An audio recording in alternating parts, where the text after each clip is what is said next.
বিএসএর সাইকেলের পিছনে দাঁড়িয়ে থাকে বুঝেছো?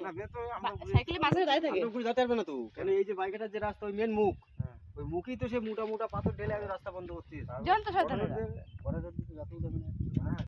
ও ছিল না গাড়ির কোনো ক্ষতি হয়নি, গাড়ির কোনো ক্ষতি হয়নি না, হয়েছে গাড়ির পিছনে ওই ডান সাইডের ওই টলির চাকা ভেঙে গেছে। হ্যাঁ ওই তো ইয়ে ভেঙে গেছে, ঘুরো ভেঙে গেছে। ঘুম ছাড়া বলো কি গাড়ি তুলবি কি হয়, ও খালি করে দেবে দিয়ে তোর চাকি তুলে নেবে, দিয়ে ওই টোসেন বাঁধিয়ে তো আরামসে পড়েছে গাড়িটা বুঝেছো? আস্তে হ্যাঁ আরামসে পড়ে। গাছটা সব শাল কেলাতে কেলাতে আম গাছে ডাল পড়ে গেছে না রাস্তায়, ওই তোর ওই সাধনের ইয়ে না, ওই সাধনদের